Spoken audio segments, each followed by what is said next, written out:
Good morning, everybody. We're going to go ahead and get started. Welcome to the Black and Tech panel. If everyone could go ahead and double check to make sure that their mics are muted, that'd be great. Okay, everyone's muted. Let's go ahead and get started. So good morning. My name is Victoria Wilson-Onamudu, and I am the treasurer for SF Hacks. I'm a third-year student at SF State, majoring in computer science and applied math. This year, SF Hacks has the pleasure of hosting a Black and Tech panel, which will highlight some diverse experiences in the tech space. Our 5 panelists will walk us through their diverse backgrounds and share their journeys, challenges, and successes within the tech industry. So I'm going to be asking our panelists some questions, and each person will have a chance to answer. I'm really hoping to have this be a fun and open discussion, and then we'll save the last 15 to 20 minutes for Q&A from the audience. So we'll go ahead and get started with some introductions. So our 5 panelists, one second. You all can start off by telling us a little bit about your background, what you do, and how you got started. So first up, we have Damien Phillips, who is also my lovely brother-in-law. Can you go ahead? Cool. Thanks, Victoria. Hey, everyone. My name is Damien Phillips, and I am currently Insights Program Manager at Verily, formerly Google Life Sciences. And before joining Verily, I was at LinkedIn for about 3 or so years. In terms of undergrad, I studied information systems, so I was kind of like I had a very early introduction into the field that I'm currently in. And then I guess overall, in terms of, is the question why we're in the field as well, Vicky? Yes. Okay. I think for me, the biggest thing, I've just always had a passion for, like, I'll say more broadly, technology. And then more specifically, I'm just based on my curious nature, I think my field and being able to dive into data, and I'm just helping companies like solve problems and innovate in that space is really what led me to really have a passion for being in the information technology field. Thank you. Next up, we have a friend of mine who is also our keynote speaker from yesterday's panel, Uche Egonu. Hey y'all, I'm Uche. I am a software engineer and team lead at Omada Health. I went to school at Tufts University to study political science and computer science. And then why I chose this field, for me, I really chose this field because of the application of technology, specifically for being able to open access to like knowledge and services that have been previously closed and gatekept to others. So I believe in that mission, and yeah, that's why I chose this field. Thank you, Uche. Next up, we have my lovely sister, Falashade. Good morning, everybody. I'm Falashade, but I also go by Sade for short. I am a senior manager of clinical research at a very small health tech startup called Omada Health. For undergrad, I actually went to a very small HBCU, Xavier University of Louisiana, where I studied sociology and also biology. And for grad school, I attended University of California, Berkeley, where I got my master's degree in public health. Specifically why I just chose the field of public health in general, but also just health technology, was because personally I knew I wanted a career where the work I was doing was making an impact at a community level. And yeah, that's me.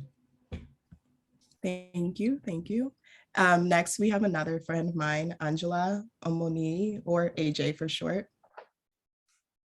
Hi, everyone. Can everyone hear me? Yes. Yeah, hi, good morning. My name is Angela Omoni. Everyone calls me AJ. I'm a hardware systems engineer at Meta. I studied electrical and computer engineering at the illustrious Howard University. I chose this role because it places me in that sweet spot between, you know, hardware and software engineering.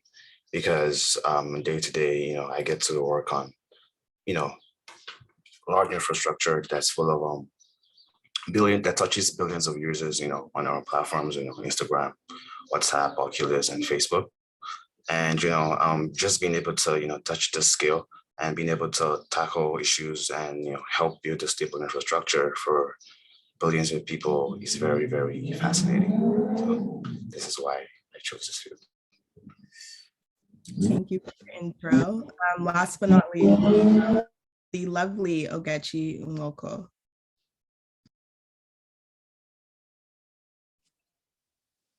Hey guys.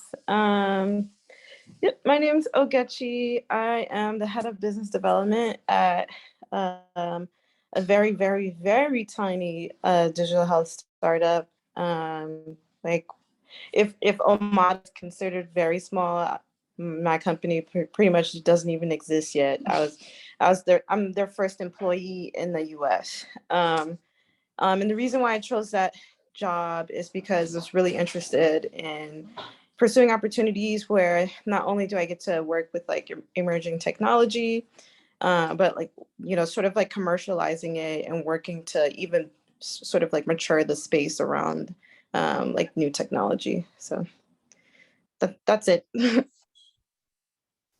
All right, thank you everyone for their intros. Now we will go ahead and get started with some questions. First, I'm going to go ahead and ask the questions that I have for our panelists, and then anyone else, once we're done, can go ahead and unmute themselves or use a chat box to ask questions. So first question I'd like to ask is, basically, what are some of the biggest challenges you've had to face in like your current role or position? Anyone could feel free to answer, no specific order.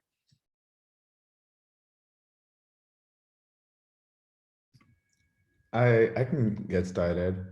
I think for me, there are a couple of big challenges that I've really dealt with. One is the imposter syndrome challenge.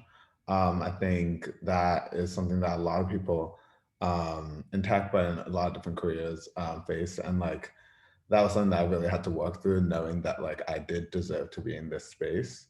And that I didn't feel like I always felt like I had to prove it, but that like I'm rightfully in this space, and that will show through my work and my actions. And then the second thing I think is just like trying to stay ahead of like what new technologies and things are coming out. I feel like in this space, like there's always a new programming language, a new framework or something like that. And feeling like you always have to keep up with the new things is like very hard to first conceptualize. But I think for me, what really helped was just like knowing that there are others that do know a little bit more about like the frameworks or the technologies that I want to know, and that I can just reach out and ask them. And it doesn't have to be, me pounding the pavement every single time. So I think those are two big things for me. Thank you for that, Uche. Would anyone else like to answer that question?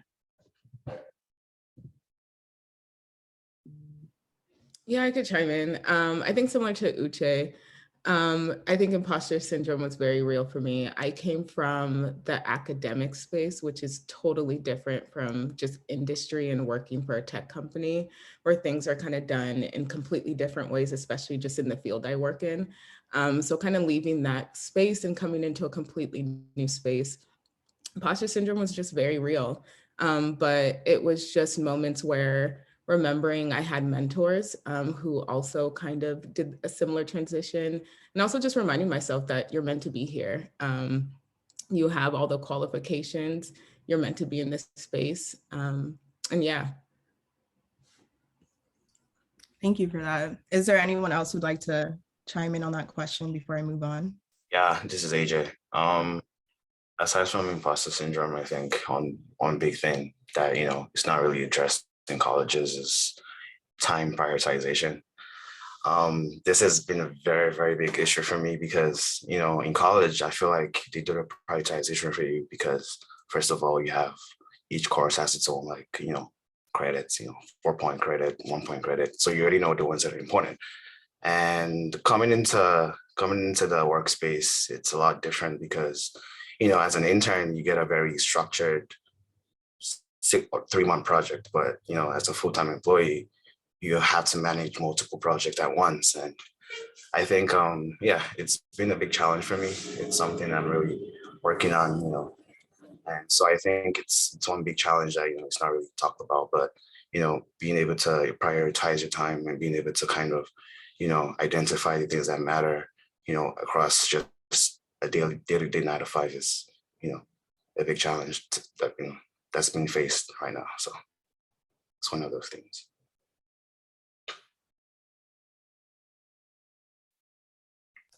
Thank you. Okay, we have a question from the audience. Kevin is asking, from when you all started to now, what has been the biggest positive or negative change for Blacks in the workplace that you have either orchestrated or recognized?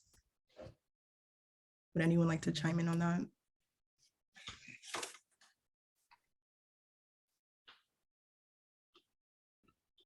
I can speak. There's a negative one that comes to mind, but, you know, I would hate to leave it on a negative. So I don't mind giving a negative and a positive. But for the negative, I don't know if other people sort of had this experience, but before I joined my current employer, I used to work for a larger organization, and especially during the pandemic, around the time of the George Floyd killing and things like that, like a lot of corporate organizations tried to figure out how they were going to show allyship and things like that, and how to sort of blend that into their culture. And I think overall that's had a positive impact on sort of like the workplace environment for diverse employees. But there's also been some negative impacts too. Like, you know, you can have toxic employees that are of color. And what I to be honest, I've noticed that sort of the need to prove allyship to these, to prove allyship to some of the social stressors that's happening in the country. Sometimes companies can go about it the wrong way and actually just protect really like toxic people because they're of color. But like on a positive side, I know that, you know, there's been an increase in mentorship, and like people sort of getting lifted up in that same note. So I don't know, it's a bit of a mix, but I will definitely say that it's still not easy to not look like what people expect you to look like for whatever your certain role is, whether, you know, you're an engineer or you're supposed to be leading a large team or something like that. So I think that we still have to navigate the fact that sometimes the efforts that people put forth in those areas, like from an organizational level, can sometimes be a little bit shallow. Thank you for that. Would anyone else like to chime in on this question? I can chime in real quick. Mine is just adding to Ogechi's point in that, yeah, I think as of late, there has been a bit more of like a spotlight put onto like diversity, equity, and inclusion. And that has come with some great things in that, like, some companies are expanding focus on that area. Some companies are actually putting the kind of like the money to where their mouth is. But I think the other side of it is where we've also seen there are some companies have just kind of increased lip service, where we've talked a lot more about diversity, equity, inclusion, but the kind of the budget behind it hasn't followed, the hirings haven't followed, the intentional plans haven't followed. And I think that is where I see there's a positive and a negative, in that there might be like greater awareness, but then if there isn't kind of actual action taken behind that awareness, it kind of falls flat. And so I think that's something that is, as of late, that like has its positives and negatives. Would anyone else like to chime in before I move on to the next question? Okay, next question. So basically, what do you know now that you wish you knew during your time at school? I like that question. I don't mind starting. I think the biggest thing for me is realizing that plans change, things change, interests change. Because I think me personally, I was a type of person who wanted to know exactly what it was I was going to be doing once I graduated. And it's funny enough because I'm in a completely different field than I thought I would be. So I think I wish I knew, or I wish I kind of just had somebody to tell me and actually believe the fact that, you know, you may be thinking you're on this one path, you know, while you're in school, but there's so many different things out there when you kind of are ready to kind of explore the job field. So really the biggest thing is just like, be open-minded and kind of trust the fact that you're going to land where you're supposed to be. But at the same time, yeah, really just be open-minded. Thank you. Would anyone else like to chime in? Yeah, I can definitely follow up with that. I think for me, like the biggest thing, if I were to look back and just kind of say whatever advice can I give myself is, like as a new graduate and perhaps like someone that's just getting your foot in the door when it comes to you know, corporate America, so to speak. It's all about like understanding like value, right? The fact that you and I have a job, or you know, all the way up to the CEO, is it's all about creating value. So for me, it's one of those things where I didn't quite understand, you know, how all those things fit together. I just kind of felt like you kind of, you know, graduate, hopefully you get a good job, you know, and hopefully, you know, things are aligned. But I think when you start to think of things in terms of,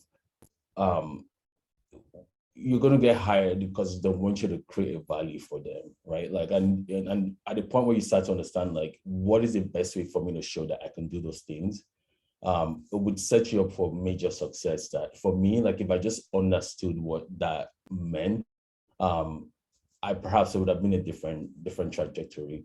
And not to say like it doesn't mean don't accept challenges and you can fail in some things, you can understand some things, but I think when you just foundationally start from, you know, I'm going to start a job, and it means that what is the value in it, and how can I actually be of value in my role, it will set you up for me just success.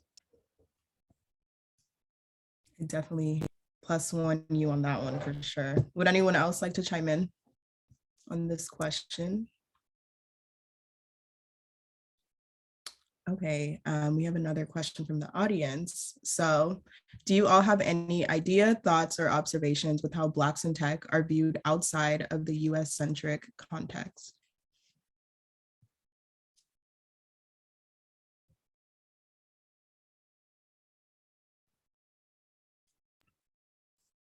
I'll speak to this a little bit. I mean, my experience out with like dealing with people's perceptions of me.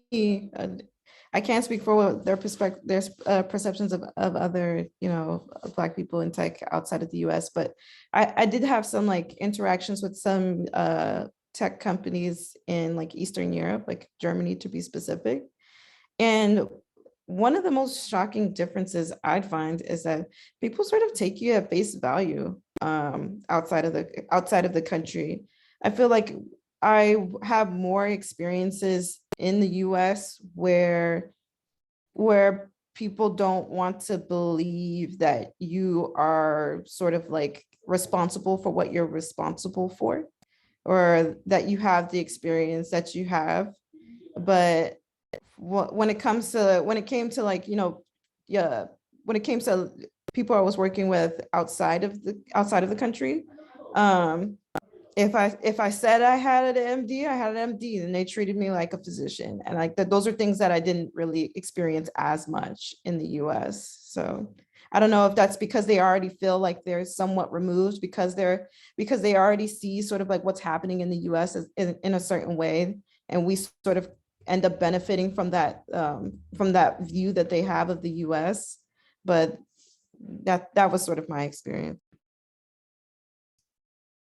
Thank you for sharing that. Would anyone else like to chime in on this question before I move on? Okay, I'll go ahead and move on to the next question. So basically, what do you like best about your job, and like, what is the most satisfying part of your job?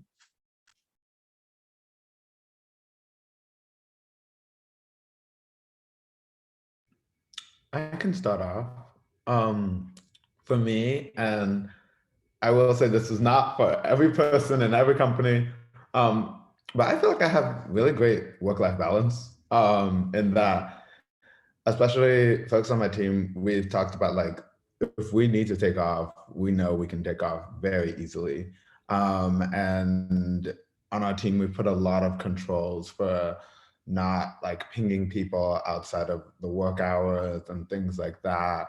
And so I personally feel like one thing that I like and that I've seen as kind of a trend in, at least in my organization, on the engineering side, is this idea of really protecting people's work-life balance. And so that's one thing that I've always like really liked and felt really satisfied with like my job in. I could add to that too. I would say there's really three main things that I kind of enjoy most about my job.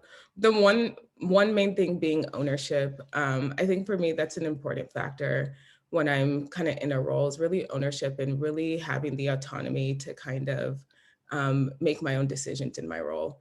And I feel like my current role allows me to do that in a few different ways. And then another thing that I kind of really like more so about just the company I work for is obviously pandemic, people working remote, but my company actually made a decision to be remote first.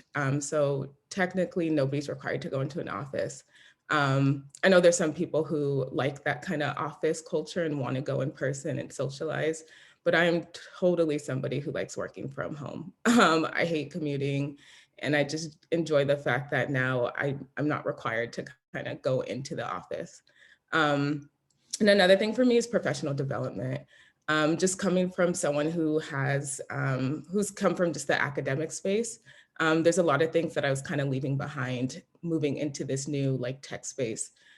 So my company, and more specifically my team, gives each employee a specific professional development stipend that we could use whichever way we want. And for me, that's really important because just being in the academic space, there's just professional organizations I like to be a part of. There's just annual meetings and scientific conferences I like to go to. So just knowing that my company kind of supports that professional development aspect is something that I also really enjoy.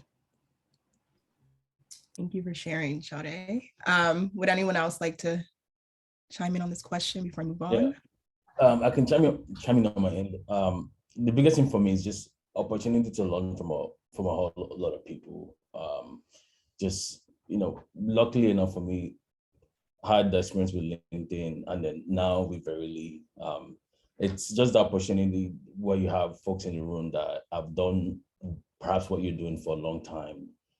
They have, a lot of advices, a lot of experiences that they can share, just how you navigate, everything from just corporate tech world all the way to how do you just learn new technologies? How do you apply these new technologies? It's one opportunity for me that I always appreciate, just being in a room where you can really get, have folks that have been there, done that. And that's both from a people standpoint and also from the technology itself, just having access to all the breadth of technologies that you can leverage. Luckily tech just is set up in that sense where Python, machine learning, AI, you name it, like you get the opportunity much more ready than most industries. So I would say that's one of the biggest things for me too. Would anyone else like to chime in before I move on? I'll chime in on the ownership piece. I think that it's just a different type of feeling that you get from being able to sort of like decide what's happening within like whatever that little domain is that you own, rather than like especially if you transition from where like people are sort of like giving you work to do, and then like they're expecting you to produce something that looks in a certain way that would suit their needs. Like when you transition from sort of from that being the goal of your work to, you like, this is something that you're going to put out there in the world, and it going good is your success. And then it going bad is also your personal failure. Like it can be anxiety inducing, but I think it's really, really rewarding. Thanks for sharing that. All right, we'll go ahead and move on to the next question. Basically, to bounce off of that question, what are some of the biggest challenges you've had to face in your current role? I can start on that. I think the biggest challenge for me is the knowledge gap, because hardware engineering is a very, very different ecosystem. I think it's a field where you really have to be in that space for years to really gather a lot of field experience. And coming into the role as a new grad, it's been really challenging. I mean, I think what's really important is being in a space where people want to see you succeed.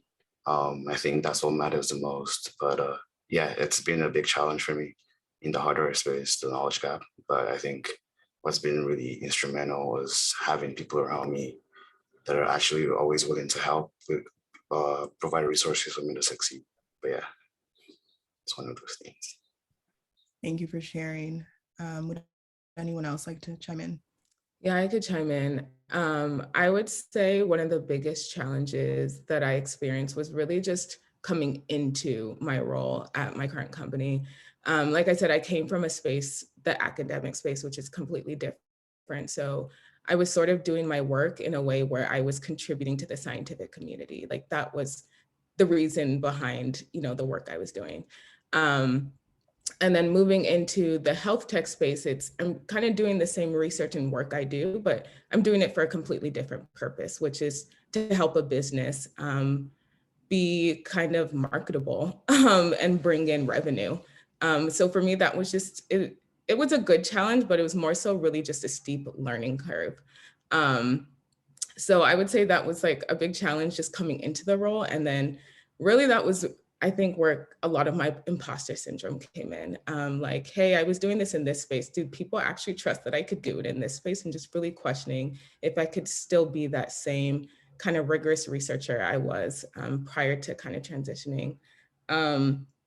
And then another big challenge that I kind of faced in my role was really in the past year.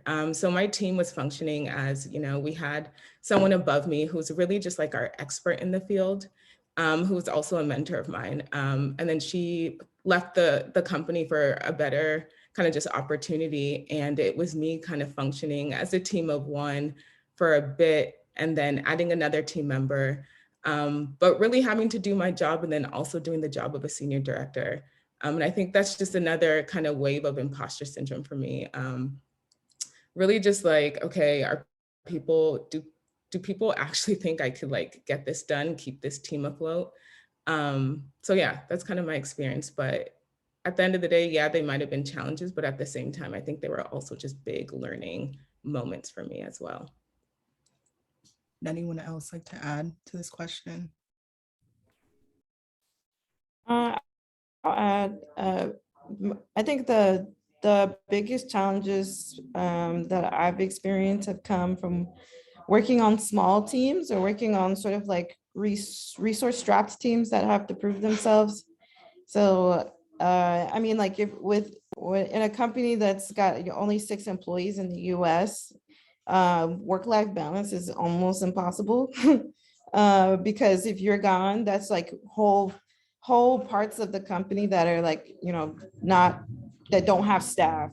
So, you know, that's something that you have to balance with the necessary time that you have to take for yourself. And then also being, you know, really early in the life cycle of the company, you know, you don't really have the same security to know that your company will even exist 2 years down the line. So, you know, it's something that you have to sort of take with it's something that you have to sort of take with a grain of salt and be a little bit savvy about as you sort of like press on. Like you sort of being able to think about your future only in the realms of the company that you work in is basically not an option.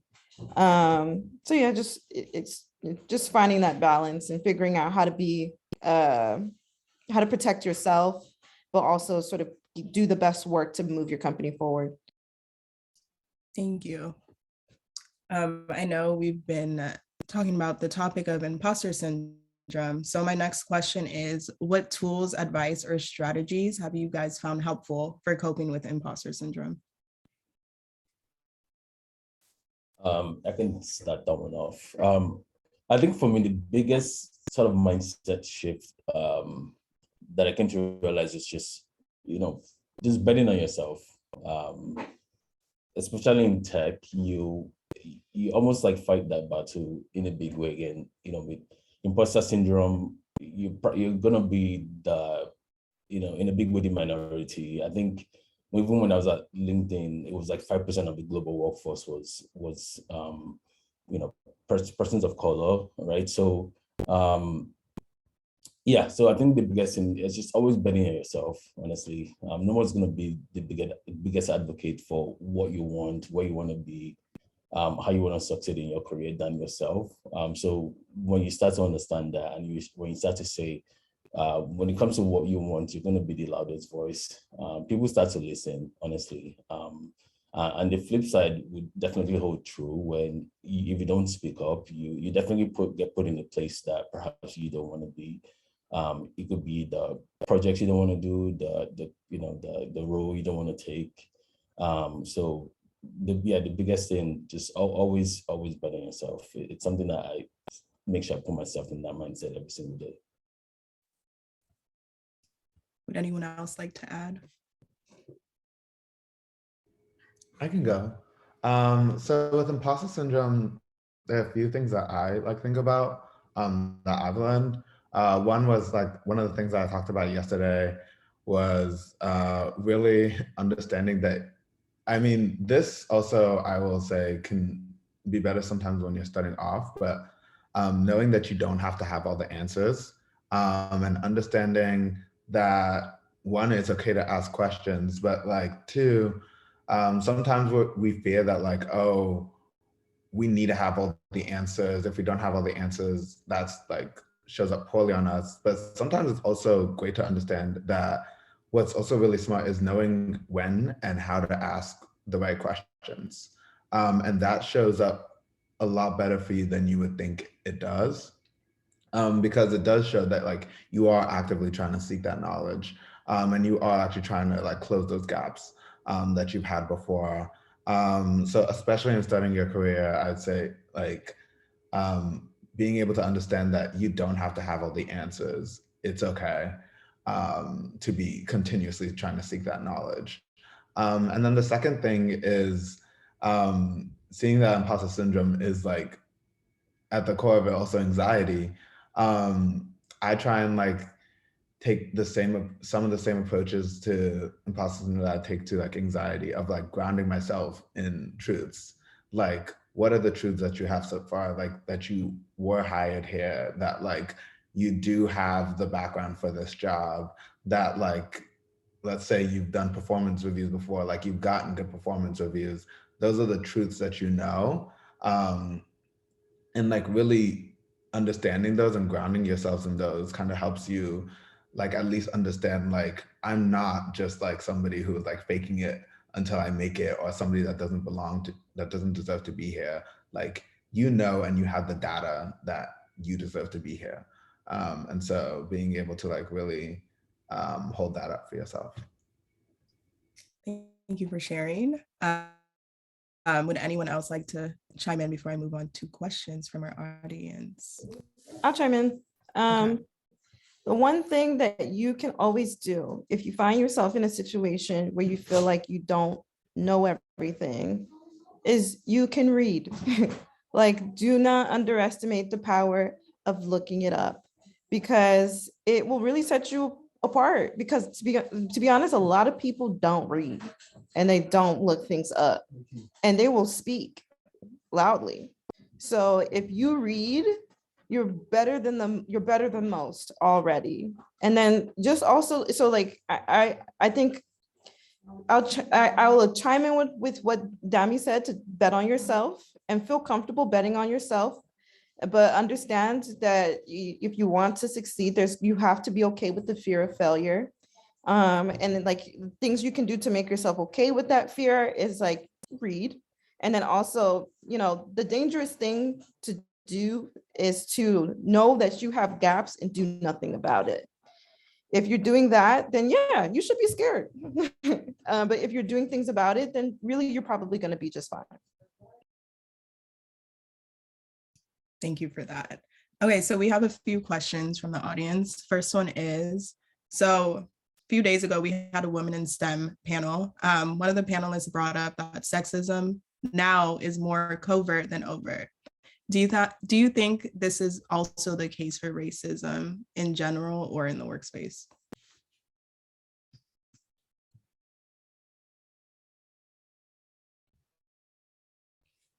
I can quickly talk about this. I will say that there are a lot of microaggressions are a thing. They are a thing in outside the workplace, and they are a thing inside the workplace. I've personally dealt with them, and I know people that have dealt with them. And it can definitely be hard because sometimes it's hard to point out to somebody something that they might not think is small, but you understand what they might not think is huge, or others might not think it's huge, but you understand what was the intention of some of those statements, or what those statements really mean. But what I will say for things with microaggressions, yeah, they exist in the workplace. And I think that is part of that covert racism that is being talked about. Does anyone else have any thoughts on this question? Okay, we can go ahead and move on to our next one. So would a startup be a better choice for a person of color to find place to grow over a larger tech company?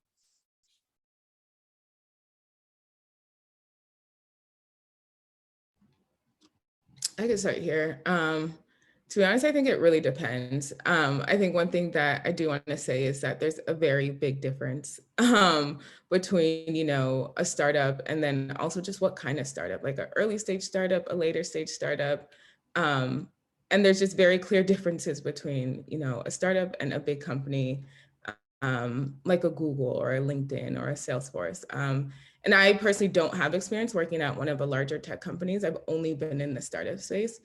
So I could just share a bit from my kind of experience that'll be helpful. But I think one thing that's important to think about if you're trying to decide, a startup or a, larger tech company's startup world, I think it's safe to say it's not for everybody. There's a lot that comes with it. You're technically working in a space where nothing's really guaranteed. And then just also from my experience, being at a startup where, been there 3 years, it feels like it's been 6 or 7 years. And I've just been in a place where I've just seen a lot of growth. And sometimes growth happens very quickly. And there's also just instances in the startup space where there's not certain processes in place to do things. And that could just be a huge hindrance to, your team or just the work you're trying to do. So I think what I'm trying to say is just really just thinking about and speaking to people also just who are in that startup space, and also talking to people who are in that space where they're working for a larger tech company to really understand the differences for yourself before kind of making a decision. Would anyone else like to chime in on this question? I'll chime in here as well. I haven't worked for a large tech company, but I've sort of done the thing of like, I've worked for a startup, which is where I am now, and not a large startup that's already built a lot of traction, like sort of like ground floor startup. And then my other experience was like just large company in general. Before this company, I worked for like a Fortune 50 company in the healthcare space more generally. And what I would say is you should choose which environment you need to be in based off of where you are in your journey. So if you're early career and you're looking to sort of develop certain skill sets, you feel like you need to like, you feel like you don't have all the pieces that you need to get to have the career that you want yet, then in my personal opinion, large company might be better for you, because there's some social capital that comes with large names just in general. So even if you are one in a very large pool, like, you know, sort of getting names that are meaningful onto your resume they're gonna help you as you like go towards the next role. But some of the downsides of being in a large company is you might have less opportunities to prove yourself. There might be a lot of mentoring and things like that available, a lot of career development tools, but there's a lot more political sort of like, there's a lot more political and social, like organizational structural things that can cause barriers for you as a person of color that really just don't exist in the startup world. Because the startup world, I'd say it's sort of the great equalizer. You know, people don't have the time, the capital, or honestly the manpower to not make use of talent when talent is there. So if you feel like you're in a place where like, you know, I have the skills, I just need a chance, that's when I feel like going the startup route might be a good space for you, because people are less likely to sort of not make use of the talents that you do have, because they probably don't even have another choice. So that can sometimes work in your favor. And Go ahead, Demi. And it gets really quickly to sort of like underscore what Ochi and Fola said already. It's like, it's just putting into context like what you want to learn specifically, right? So it's, you know, in the case of fully scaled company or startup, right? Like you could sort of like go into a startup where it could go the opposite way, right? You can almost like get siloed, where, you know, there could be folks on that team, especially being a small team, that perhaps want to take the reins in terms of how they want the trajectory of the startup to go, right? Where you might not get a chance to really get the experience you want. You know, in that case, you know, being in like a full growth company would be much better. So it's just really put into context like what you want to learn, and making sure that the environment actually fosters that learning. For me, it's like that. I would say like that's just step one, right? Even before you get into the decision of should it be a startup or growth company, it's more like which one puts you in the best position to grow and learn what you want to learn. Thank you for sharing. Would anyone else like to chime in before I move on to our last question? I can chime in real quickly. Okay. One thing, startup companies, going to what Ogechi said too, like there's that room for growth, there's that room for being able to prove yourself. I know I've had the example of like both me and another friend in our engineering department. And I also have another friend in a different organization. We graduated not that long ago, a few years ago, and we've scaled in our positions to like leadership positions very quickly. My one friend became a senior software engineer. Another friend that I know is a managing director of a vertical in a smaller startup. And so that hyper growth is something that you can have if you know that you have some of those skills that you've already cultivated somewhere. And that can be really rewarding. The one thing that I will say that like big tech can have over startups is really just resources. And for like people of color, that also includes like resources behind diversity, equity, and inclusivity, inclusion initiatives, resources behind like just larger amounts of people, like by numbers, more people of color that you can be in employee resource groups with, that you can tap into as mentors and things like that, that like can sometimes be harder in a startup when there are just by numbers less people, and then by numbers less people of color. And so sometimes you might not have, if you're looking for like mentorship that looks like you, or like has some of that same identity and background as you, that might not be there. You might be able to find it in spaces outside of it, or you might have to look at maybe people with other identities. But one thing that big tech can have is just sheer number of people. So it's understanding like what things kind of do you want to learn, and do you want to get out of like the start of your career, or wherever point in your career you're in. Thank you for sharing. Okay, on to our last question. What is one piece of practical advice you would give to someone starting out in the tech industry? I can kick that one off. Biggest advice for sure is just having a growth mindset.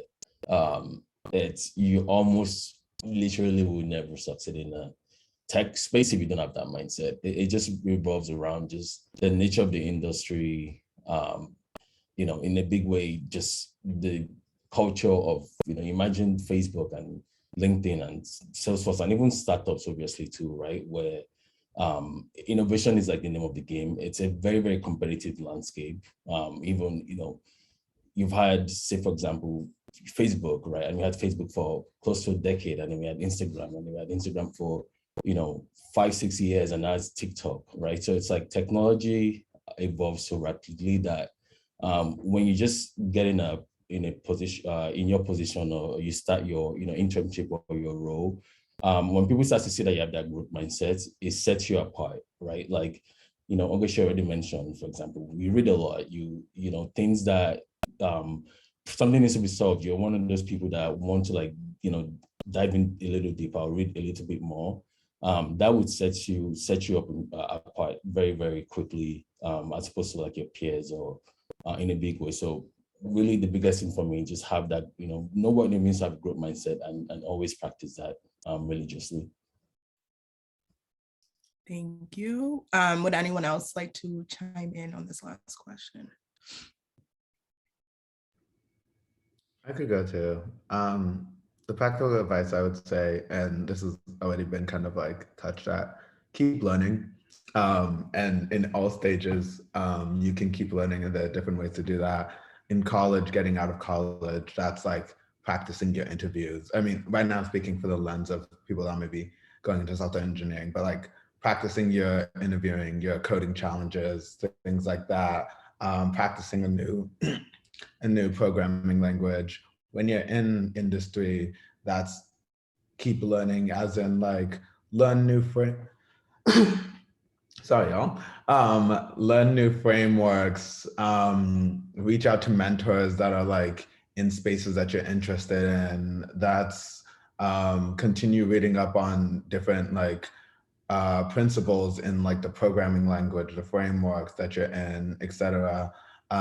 When you're in leadership, that's reaching out again to mentors, understanding what it means to be a better leader, understanding your strengths and learning more about your strengths and how to capitalize on those as a leader. So in each stage, like there are opportunities for you to continue learning, and that will always set you apart, and then always also help you grow your career.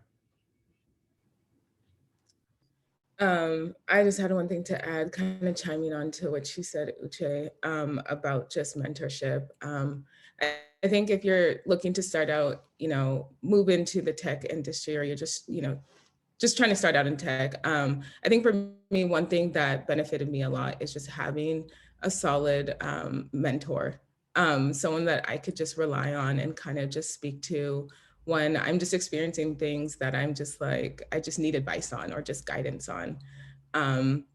So just another +1 on mentorship. And then for me is also just celebrating your small wins. I think as someone who just started off in the tech kind of space 3 years ago, I think for me, it was just like, go, go, go.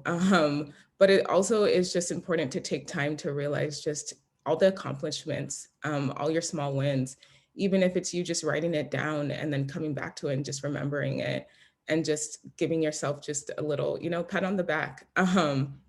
So yeah, I think for me, it's just really mentorship and just remembering to celebrate any sort of win, whether it's small or big.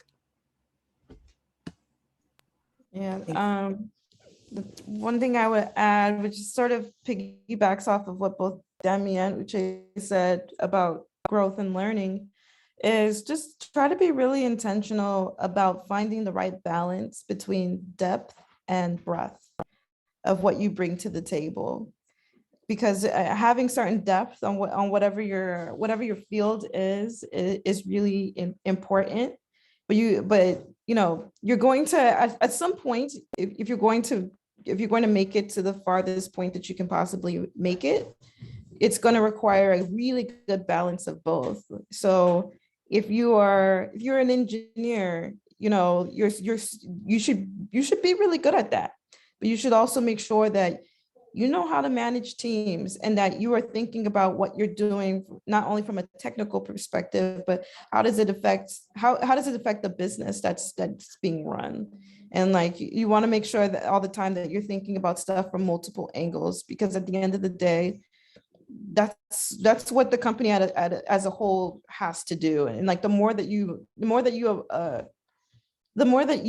take yourself from being sort of like an individual sort of like cog in the wheel to being someone who's like thinking about it from multiple perspectives, the more valuable you're going to be to your company. And honestly, the more better at that individual thing that it is that you do or that you own, the better at it you'll be, because you'll be able to sort of think about the outside factors that affect your silo or your sort of like vertical in a better way.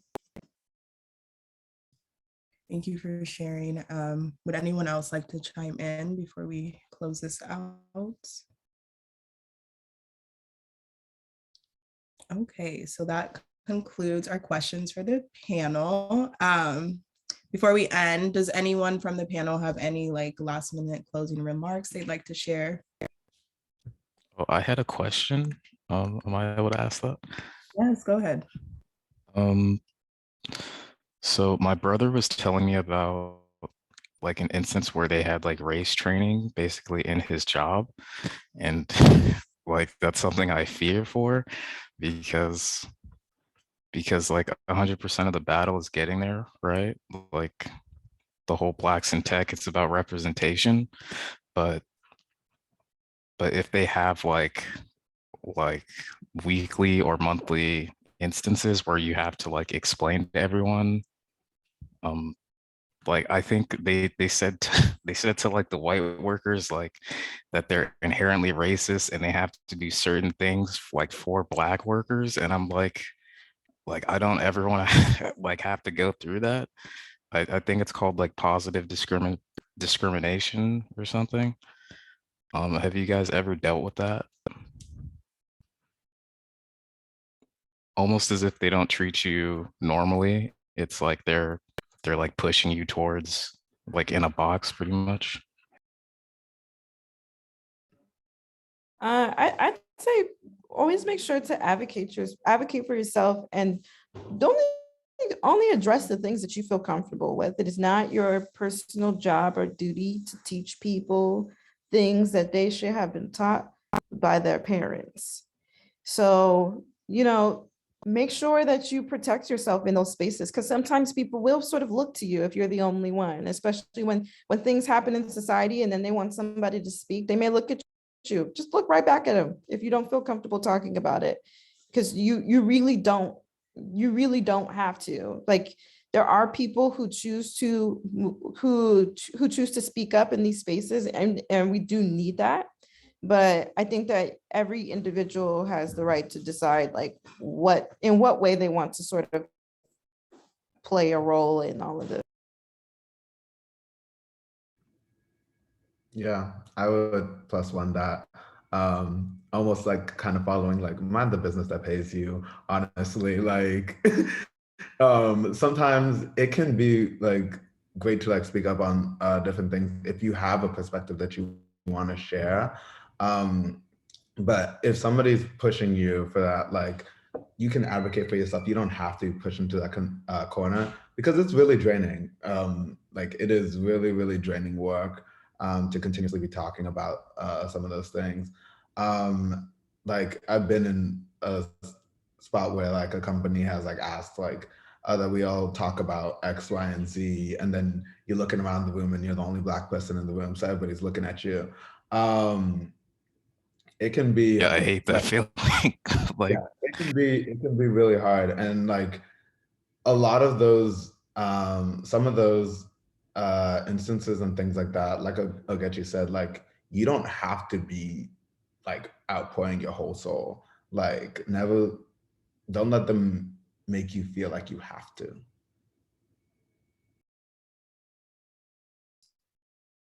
Thank you for answering this question. Are there any other questions from the audience? If so, feel free to unmute yourself or use the chat box.